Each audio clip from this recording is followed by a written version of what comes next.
Fungal infection એટલે basically શું કે સ્કિનનું પહેલી વાત તો ત્રણ વસ્તુ ઇન્વોલ્વ થઈ શકે: સ્કિન, વાળ અને નેલ્સ એટલે કે નખ આપણા. અને એ જે ફંગલ ઇન્ફેક્શન છે એ બેઝિકલી ફંગસ થી થાય, એટલે કે ફૂગનો ચેપ છે ચામડીમાં, જે જનરલી પરસેવા ના લીધે, પછી ટાઈટ કપડાં પહેરવાથી, કે પછી ભીના કપડાં પહેરવાથી, ભીના શરીરે કપડાં પહેરવાથી, આ બધી વસ્તુઓના લીધે થાય છે. એ વાત અલગ છે કે અત્યારે શિયાળામાં પણ ફંગલ ઇન્ફેક્શન જોવા મળે છે, પણ મેઇન રીઝન્સ તો ફૂગનો ચેપ જ છે. આની અંદર એવું હોય કે બાળકો જનરલી જેટલા પણ આપણને જોવા મળે ને, એમાં ટીનિયા કપાઇટિસ એ ટાઈપનું જે ફંગલ ઇન્ફેક્શન છે એ મોસ્ટ કોમન જોવા મળે આપણને. એની અંદર બહુ બધા ટાઈપ હોય. એમના વાળ ખરી જાય, એ ભાગમાં ફોતરી ફોતરી જેવું આવે, નાના નાના ડોટ્સ આવે, કેમ કે એ વાળના અંદર પણ પેનિટ્રેટ કરે, અને નાના નાના પસના દાણા પણ થાય. તો એ બાળકોમાં કોમન છે. એવી રીતે આપણે મોટા લોકોમાં જોઈએ તો મોટા લોકોની અંદર જે પણ એમનો પરસેવો વધારે થતો હોય, જાંઘનો ભાગ, છાતીની નીચેનો ભાગ, ત્યાં આગળ લાલ લાલ એમને બોર્ડર વાળા ચકામાં થાય, અને એ રીતના કરીને આપણને ફંગલ ઇન્ફેક્શન ખબર પડે. અને નખ જો ઇન્વોલ્વ હોય તો નેલ્સ યલો કલરના થઈ જાય, એટલે કે પીળા કલરના થઈ જાય, અને જલ્દી બહુ ઇઝીલી તૂટી જાય. તો એ રીતે આપણને ખબર પડે કે ફંગલ ઇન્ફેક્શન નેલમાં પણ સ્પ્રેડ થઈ ગયું છે.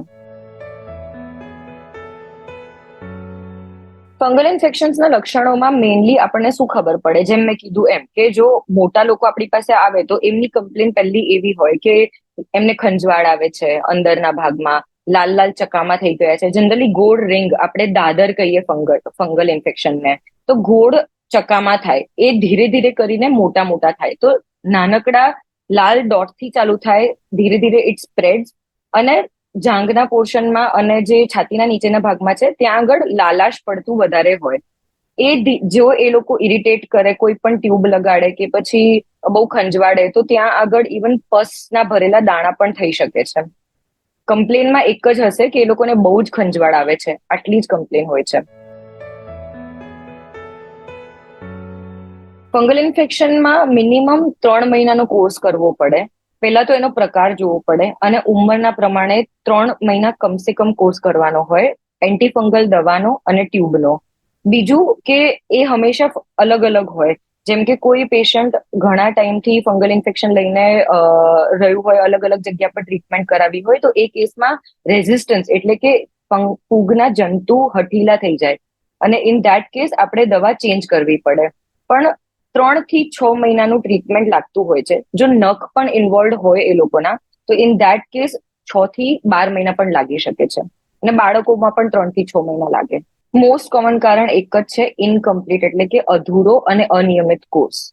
બીજું કારણ છે જે ફૂગના કણો હોય એ હઠીલા થઈ જાય. જેમ મેં કીધું એમ કે ટ્રીટમેન્ટ જેમ જેમ લે એમ એમ એ લોકો યુઝ ટુ થઈ જાય, અને એના પર અસર ના આવે. અને થર્ડ રીઝન એ કે જનરલી તમને ખબર હશે કે ઓવર ધ કાઉન્ટર મેડિકેશન્સ કહેવાય, કે કોઈ પણ મેડિકલ સ્ટોરમાં જાય અને એમને મળી જાય, એ લગાડવાથી આ ઇન્ફેક્શન એકચ્યુઅલી સ્પ્રેડ થાય છે.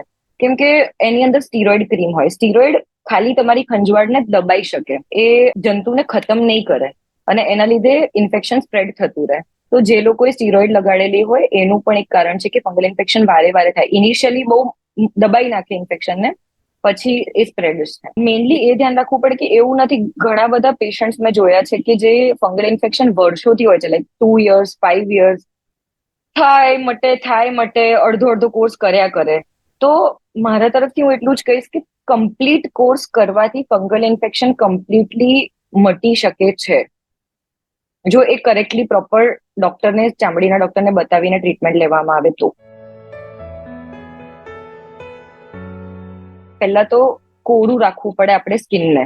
તો એના માટે શું કરી શકાય કે ભીના કપડાં નહીં પહેરવાના, બહુ જ પરસેવો થતો હોય તો 2 ટાઈમ સ્નાન કરવાનું, સાબુથી નાહીને પ્રોપર શરીર કોરું કરીને પછી જ કપડાં પહેરવાના. સુતરાઉના બને તો કપડાં પહેરવાના ઢીલા, જેથી કરીને એર વેન્ટિલેશન સારું રહે. બીજી વસ્તુ, એકબીજાના કપડાં એક્સચેન્જ નહીં કરવાના. જે લોકોને ફંગલ ઇન્ફેક્શન કે પછી થોડો ચેપ પણ હોય, તમે એકબીજાના પહેરો તો પણ ઇન્ફેક્શન સ્પ્રેડ થાય.